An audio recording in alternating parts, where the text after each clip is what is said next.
காலி பாட்டில் விலை 3 ரூபா, உள்ள இருக்கக்கூடிய பிராந்தியினுடைய மதிப்பு 9 ரூபா, அடக்க விலை 12 ரூபா, டாஸ்மாக் கடையில் விற்கிறது 380 ரூபா. எவ்வளவு லாபம் என்பதை கணக்கிட்டுக் கொள்ளுங்கள். இன்னைக்கு கல் இறக்குவோர் மீது நடவடிக்கை எடுத்தால், யார் நடவடிக்கை எடுத்தாங்களோ அவங்க தான் குற்றவாளி. கல் இறக்கியவர் குற்றவாளி அல்ல. அரசியல் அமைப்பு சட்டத்தை மதித்து நடக்கக்கூடியவர்களை எப்படி குற்றவாளிகளாக்க முடியும்? இந்த கேள்விக்கு என்ன பதில் சொல்றீங்க? என்னதான் 1000 சொன்னாலும் கல் அப்படிங்கறதுல போதைங்கிறது ஒரு இருக்குதான் செய்யுது. எதுல போதை இல்லை? எதுல போதை இல்லை? நீங்கள் உண்ணக்கூடிய உணவு அத்தனையிலே ஆல்கால் இருக்கு, பருகக்கூடிய பானம் எல்லாமே ஆல்கால் இருக்கு. இப்போ கறக்கக்கூடிய பாலில் ஆல்கால் இராது. அதே மோரா தயிரா மாறும்போது ஆல்கால் வந்துடும். இன்னைக்கு 5 கோடி பணங்கள் 8 கோடி பணமரங்கள் இந்திய அளவில் இருக்கு. அதில் 5 கோடி பணமரங்கள் தமிழ்நாட்டில் இருக்கு. தமிழ்நாட்டுக்கு இருக்கக்கூடிய வாய்ப்பு எந்த மாநிலத்துக்கும் கிடையாது. ஏன் சொல்றேன்னா, அந்த பனைகளிலிருந்து இறக்கக்கூடிய கல் உலகத்தரம் வாய்ந்ததாக இருக்கும். தமிழ்நாடு விவசாய சங்க தலைவர், தமிழ்நாடு கல் இயக்கம் கள ஒருங்கிணைப்பாளர் மற்றும் இயற்கை விவசாயி மதிப்புக்குரிய நல்லசாமி ஐயா அவர்கள் இருக்காரு. சார் வணக்கம். சார் வணக்கம் சார். அதாவது தமிழக அரசு இந்த கல் அப்படிங்கிற ஒரு விஷயத்தை தடை பண்ணிட்டாங்க. கல் இறக்கிறதுக்கு எனக்கு எங்கேயுமே பர்மிஷன் இல்லை. என்ன காரணம்னு நினைக்கிறீங்க? தமிழ்நாடு அரசு தடை செய்தது உண்மை. ஆனால் கல் இறக்குவதற்கு அனுமதி இல்லை என்று யாராலும் சொல்லிவிட முடியாது. அரசியல் அமைப்பு சட்டம் 47வது பிரிவு என்ன சொல்லுதுன்னா, the state shall regard raising the level of nutrition and the standard of living of its people and the improvement of public health as among its primary duties, and in particular the state shall endeavor to bring about the prohibition of the consumption except for medicinal purposes of intoxicating drinks and of drugs which are injurious to health. 47வது பிரிவு தான் மதுவிலக்கு மது கொள்கையை பற்றி சொல்லுது. அதுல கள்ளுக்கு தடை விதிக்க கூடாதுன்னு தெளிவா சொல்லியிருக்காங்க. ஆக அரசியல் அமைப்பு சட்டப்படி தானே தமிழ்நாடு அரசு அமைஞ்சிருக்குது. நாங்க முதலமைச்சரை பார்த்து கேட்கிறோம், இப்போது இருப்பவர் இதற்கு முன்னால் இருந்தவர்களை பார்த்து கேட்கிறோம். 1187க்கு பின்னாடி வந்தாங்கல்ல முதலமைச்சர் பொறுப்புக்கு, அவங்கள பார்த்து கேட்கிறோம். அதுக்கு பின்னாடி வந்த சட்டமன்ற உறுப்பினர்களை பார்த்து கேட்கிறோம். Under what authority you are holding such an office as a chief minister of Tamil Nadu? அரசியல் அமைப்பு சடி சத்தியவாக பிரமாணம் எடுத்து தானே உட்கார்ந்துருக்கீங்க. அந்த அரசியல் அமைப்பு சட்டத்தை மதித்து நடக்க வேண்டிய கடமை பொறுப்பு இருக்கா இல்லையா? ஒருத்தர் கள்ள இருக்கிறார்னா தமிழ்நாடு மதுவிலக்கு சட்டப்படி அவர் மீது நடவடிக்கை எடுத்தால் நாங்கள் கேட்கக்கூடிய ஒரு கேள்வி, அரசியல் அமைப்பு சட்டத்துக்கு கட்டுப்பட்டது மதுவிலக்கு சட்டமா, இல்லை மதுவிலக்கு சட்டத்துக்கு உட்பட்டது அரசியல் அமைப்பு சட்டமா? It is purely question of law as to the interpretation of the Indian Constitution. அதான் நாங்கள் கேட்குறோம். இன்னைக்கு கல் இறக்குவோர் மீது நடவடிக்கை எடுத்தால், யார் நடவடிக்கை எடுத்தாங்களோ அவங்க தான் குற்றவாளி. கல் இறக்கியவர் குற்றவாளி அல்ல. அரசியல் அமைப்பு சட்டத்தை மதித்து நடக்கக்கூடியவர்களை எப்படி குற்றவாளிகளாக்க முடியும்? இந்த கேள்விக்கு என்ன பதில் சொல்றீங்க? சார், நம்ம என்னதான் 1000 சொன்னாலும் கல் அப்படிங்கறதுல போதைங்கிறது ஒரு இருக்குதான் செய்யுது. அப்படிங்கிறப்ப அதை எப்படி பாக்குறதுங்க? எதுல போதை இல்லை? எதுல போதை இல்லை? நீங்கள் உண்ணக்கூடிய உணவு அத்தனையிலே ஆல்கால் இருக்கு, பருகக்கூடிய பானம் எல்லாமே ஆல்கால் இருக்கு. இப்போ கறக்கக்கூடிய பாலில் ஆல்கால் இராது. அதே மோரா தயிரா மாறும்போது ஆல்கால் வந்துடும். ஆக்குகின்ற சுடுசோத்தில் ஆல்கால் இராது. அதே பழைய சோறா மாறும்போது ஆல்கால் வந்துடும். பழச்சாத்தில் இருக்கு, தேனில் இருக்கு. ஆணுக்கு பொண்ணு போதை பொருள், பொண்ணுக்கு ஆண் போதை பொருள். இதை விட வலிமை மிக்க போதை பொருள் உலகத்தில் ஏதாச்சும் உண்டா? பெரிய பேரரசுகள் அழிந்ததெல்லாம் இந்த போதையால் தான். போதைப் பொருள் வேறு, மது வேறு, உணவு வேறு. இங்க தமிழ்நாட்டை பொறுத்தளவில் ஆட்சியாளர்களுக்கும் அரசியல் கட்சி தலைவர்களுக்கும் ஏன் மக்களுக்குமே போதைப் பொருளை பற்றிய புரிதல் இல்லை. இந்த குற்றச்சாட்டை தமிழ்நாடு கல் இயக்கம் வைக்கின்றது. போதைப் பொருள்ங்கிறது ராஜபோதை என்று சொல்லக்கூடிய ஓபியம் அபின், கஞ்சா என்று சொல்லக்கூடிய marijuana, பெத்தடின், heroin, brown sugar, cocaine, LSD, China white, இவைகள் தான் போதைப் பொருள்.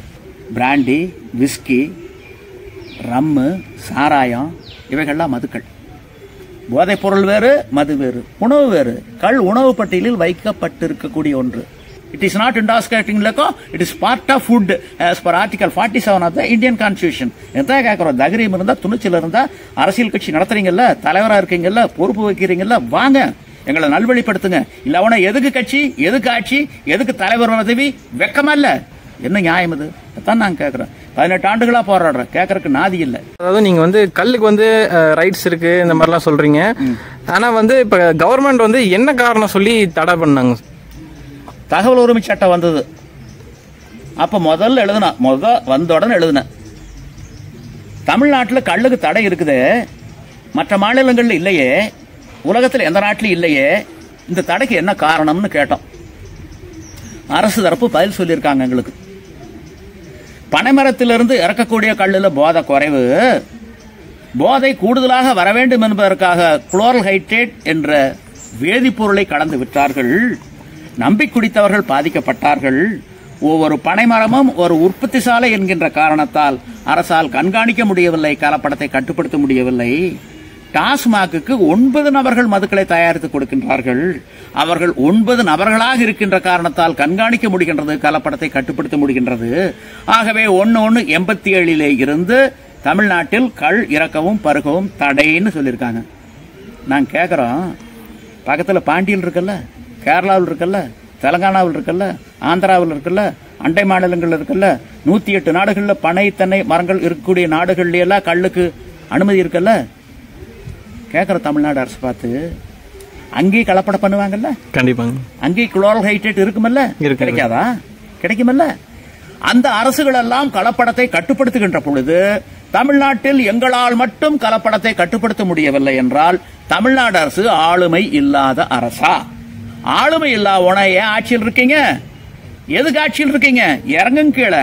ஆளுமை உள்ளவர் அந்த பொறுப்புக்கு வரட்டும். நீங்க இறங்குங்கயா, ஏயா உட்காந்துக்கிற கையிலாகாத ஆட்சியில அந்த நாற்காலியில் உட்காரக்கு உங்களுக்கு தகுதி இல்லைங்கிறோம். அதாவது உங்களுடைய கருத்து வந்து நம்ம டாஸ்மாக கம்பேர் பண்ணும்போது கல் அப்படிங்கிறது 100 மடங்கு பெஸ்ட் அப்படிங்கிற மாதிரி சொல்றீங்களா? அதாவது டாஸ்மாக் மதுக்கள்ங்கிறது கொஞ்சம் கொஞ்சமாக கொல்லக்கூடிய ஒரு விஷம். அதை கல்லை ஒப்பிடவே முடியாது. அது பன்றி, இது பசு, ரெண்டையும் ஒரே தொழுவத்தில் ஓட்டுங்கன்னு சொல்றது நியாயமே கிடையாது. இப்போ டாஸ்மாக் மதுக்கள்ல என்னென்ன விற்கிறாங்க? பீரு, பிராண்டி, விஸ்கி, வைனு, ஜின்னு, ரம்மு, இப்படியெல்லாம் பல பேர்களில் சந்தைப்படுத்துறாங்கல்ல. ஒரு மதுவுக்கு பேர் எப்படி வைக்கிறாங்க? மூலப்பொருள் வச்சு தான் மதுவுக்கு பேர் வைக்கிறாங்க. இப்போ பிராண்டினா பொதுவாக திராட்சையிலிருந்து தயாரிக்கக்கூடியது பிராண்டி. கண்டிப்பா. விஸ்கினா தானியத்திலும் தயாரிக்கக்கூடியது விஸ்கி. ரம்முனா கரும்பு சாத்திலிருந்து தயாரிக்கக்கூடியது ரம்மு. இங்கே கோவாங்கிற ஒரு மாநிலம் இருக்கும், கண்டிப்பா. அங்கே பென்னின்னு ஒரு மது, அதுக்கு மூலப்பொருள் முந்திரி, முந்திரிலிருந்து தயாரிக்கக்கூடியது பென்னி. இப்படி மூலப்பொருளை வச்சு தான் உலகத்தில் பேர் வைக்கிறாங்க. இப்போ ரஷ்யாவினுடைய மது ஓட்கா, ஓட்காவினுடைய மூலப்பொருள் என்ன? உருளைக்கிழங்கு. சைனாவினுடைய மது மவுத்தாய், மூலப்பொருள் அரிசி. இப்படி மூலப்பொருளை வச்சு தான் பேர் வைக்கிறாங்க. இங்க பிராண்டி, விஸ்கி, வைனு, ரம்மு, ஜின்னு அத்தனைக்கு மூலப்பொருள் என்ன? மொலாசஸ். மொலாசஸ் மொலாசஸ் சர்க்கரை ஆலைகளில் இருந்து பெறக்கூடிய அந்த ரசாயன கழிவிலிருந்து மது தயாரிச்சு நேரத்தை மாற்றி, அதனுடைய சுவையை மாற்றி, ஆல்கால் அளவை மாற்றி, இது பிராண்டி, இது விஸ்கி, இது வைனு, இது ஜின்னு, இது ரம்முன்னு வெவ்வேறு பேர்களில் பாட்டில்களுடைய வடிவத்தை மாற்றி சந்தைப்படுத்திட்டு இருக்கீங்களே, இது மக்களை ஏமாற்றுகின்ற, கொஞ்சம் கொஞ்சமாக கொள்ளுகின்ற, விஷத்தை விநியோகிப்பதும் இதுவும் ஒன்றுன்னு குற்றச்சாட்டு சுமத்துறோம். அருட்செல்வர் மகாலிங்கன்னு ஒருத்தர் இருந்தார். அவர் 5 சர்க்கரை ஆலைக்கு சேர்மனாக இருந்தார். அவர் தான் அந்த மூலப்பொருள் மொலாசஸ் கொடுத்தவர். அவருடைய பத்திரிகை ஓம் சக்தி இதழில் டிசம்பர் இதழில் பதிவு பண்றார். காலி பாட்டில் விலை 3 ரூபா, உள்ள இருக்கக்கூடிய பிராந்தியினுடைய மதிப்பு 9 ரூபா, அடக்க விலை 12 ரூபா, டாஸ்மாக் கடையில் வைக்கிறது 380 ரூபா. எவ்வளவு லாபம் என்பதை கணக்கிட்டுக் கொள்ளுங்கள். இப்போ ஸ்ரீலங்கா, சரி, நான் இதை பற்றி தெரிஞ்சுக்கிறதுக்காக 2 முறை 3 முறை போயிருக்கிறேன். அந்த நாட்டில் எல்லாம் இருக்கு. இங்கே என்ன சொல்கிறோம்? டாஸ்மாக் மதுக்களை IMFLன்னு சொல்கிறோம், இந்தியன் மேட் ஃபாரின் லிக்கர்ஸ், இந்திய தயாரிப்பு அயல்நாட்டு மதுக்கள்ங்கிறோம். அங்கே என்ன சொல்கிறாங்கன்னா SMFLன்னு சொல்கிறாங்க, ஸ்ரீலங்கா மேட் ஃபாரின் லிக்கர்ஸ். அந்த ஸ்ரீலங்காவில் தயாரிக்கக்கூடிய அந்த மதுவானது, அந்த சின்ன நாடு தயாரிக்கக்கூடிய மது உலக அளவில் சந்தைப்படுத்துறாங்க. இன்னைக்கு வாங்க, சென்னை பன்னாட்டு விமானத்தலங்களில் வாங்க, அந்த ஸ்ரீலங்காவிலும் தயாரிக்கக்கூடிய மதுக்கள் நான் வாங்கி தரேன். அதே திருச்சி பன்னாட்டு விமானத்தலங்களுக்கு வாங்க, அங்கே வாங்கி தரேன். அதே தமிழ்நாட்டில் தயாரிக்கக்கூடிய டாஸ்மாக் மதுக்கள் ஏதாச்சும் விமானத்தலங்களில், பன்னாட்டு விமானத்தலங்கள் இருக்கா உலக அளவில்? இல்லை நட்சத்திர விடுதிகளில் இருக்கா? இல்லை வரி செலுத்தப்பட்ட கடைகளில் சந்தைப்படுத்துறாங்களா? எங்க படுத்துறாங்க? எங்கேயும் கிடையாது. ஏன்னா தரம் இல்லை. தமிழ்நாட்டில் தான் அதிகமாக பனைமரங்கள் இருக்கு உலகத்திலேயே. மொத்த இந்தியாவில் வந்து சுதந்திரத்துக்கு முன்னாடி 50 கோடி பனைமரங்கள். இனிப்பினுடைய தேவையை பனைமரங்கள் தான் பூர்த்தி செஞ்சது. ஆலை கரும்பு வந்தது, எல்லாம் வெள்ளை சர்க்கரைக்கு மாறணும், கருப்பட்டி விட்டுட்டோம். அதனால மரங்களை பூரா தோண்டிட்டோம். 8 கோடி பனைமரங்கள் இந்திய அளவில் இருக்கு. அதில் 5 கோடி பனைமரங்கள் தமிழ்நாட்டில் தான் இருக்கு. தமிழ்நாட்டுக்கு இருக்கக்கூடிய வாய்ப்பு எந்த மாநிலத்துக்கும் கிடையாது. ஏன் சொல்றேன்னா, உங்களுக்கு தெரியும், யாராச்சும் பனைமரத்துக்கு தண்ணி பாய்ச்சிருக்காங்களா? நீர் பாய்ச்சினது உண்டா? கிடையாது. யாராச்சும் ரசாயன உரம் போட்டிருக்காங்களா? இல்லை. பூச்சி மருந்து பூஞ்சால மருந்து தெளிச்சிருக்காங்களா? இல்லை. களக்கொல்லியை பயன்படுத்தியிருக்காங்களா? அது இல்லை. அந்த பனைகளிலிருந்து இறக்கக்கூடிய கள் உலகத்தரம் வாய்ந்ததாக இருக்கும். ஆகவே இன்னைக்கு வந்து உலக சூடாயிட்டு இருக்கு, இந்த பூமி வந்து சூடாயிட்டு இருக்கு. கண்டிப்பா. இன்னைக்கு பார்த்தீங்கன்னா வனங்கள்லாம் பத்தி எரியுது, கடல் மட்டும் வசந்துக்கிட்டு இருக்குது. அந்த துருவ பிரதேசத்தில் இருக்கக்கூடிய பனிமலைகள்லாம் உருகுது. இன்னொரு 50 ஆண்டுகளில் சென்னை போன்ற பெருநகரங்கள் நீரில் மூழ்கும்னு வேற ஒரு எச்சரிக்கை மணி வேற அடிச்சுக்கிட்டே இருக்காங்க. ஆக இந்த பூமி பந்தை காக்க வேண்டுமே ஆனால் மென்பானங்கள் தான் தேவை, கடின பானங்கள் தேவையில்லை. இன்னைக்கு வந்து மேலை நாடுகளில் கள் போன்ற மென்பானங்களுக்கு தான் எதிர்காலம் இருக்கு. பிராண்டிக்கோ விஸ்கிக்கோ ரம்முக்கோ சாராயத்துக்கோ எதிர்காலம் அவ்வளவாக இராது. ஆக தமிழ்நாடு அரசுக்கு ஒரு அருமையான வாய்ப்பு காத்துக்கிட்டு இருக்குது. நான் அந்த அரசுகிட்ட விடக்கூடிய ஒரு வேண்டுகோள், பனை தென்னை ஈச்ச மரங்கள் இருந்தால் அவற்றிலிருந்து நீராவாகவோ கல்லாகவோ பதநீராகவோ இறக்கியும் குடித்தும் விற்றும் கொள்ளலாம். இவற்றை மதிப்பு கூட்டப்பட்ட பண்டங்களாக மாற்றி உள்நாட்டிலும் உலக அளவிலும் சந்தைப்படுத்தியும் கொள்ளலாம். அரசனுடைய தலையீடு குறுக்கீடு இருக்காது. அதே நேரத்தில் கலப்படம் போன்ற தவறுகள் நடப்பதாக கண்டறியப்பட்டால் கடுமையான தண்டனை இருக்கும் என்ற அறிவிப்போடு நிறுத்தி செயல்படுத்தினால் தமிழ்நாடு முதன்மை மாநிலமாக மாறும். இதைத்தான் நாங்கள் தமிழ்நாடு அரசுக்கு வேண்டுகோளை வைக்கிறோம். தமிழ்நாட்டில் 8 கோடி மக்கள் இருக்காங்க. தமிழ்நாட்டில் கள் இறக்கவும் பருகவும் தடை இருக்கு. கள் ஒரு தடை செய்யப்பட வேண்டிய போதைப் பொருள் தான் என்ற நிலைப்பாட்டை மக்கள் யாராவது கொண்டிருந்தால் வாங்க, வந்து வாதிடுங்க. அந்த வாதம் ஒரு அரங்கத்தில் நடக்கும். சட்டம் ஒழுங்கு பாதுகாப்பு கருதி பத்திரிகை ஊடகங்கள் மட்டுமே பார்வையாளர்களாக இருப்பார்கள். நேரடி ஒளிபரப்பும் இருக்கும். அந்த வாத விவாதத்தில் நீங்கள் வெற்றி பெற்று விட்டால் உங்களுக்கு 10 கோடி ரூபாய் பரிசு கொடுக்கப்படும். இது கள் இயக்கம் 8 கோடி மக்களுக்கு விடுக்கும் சவால்.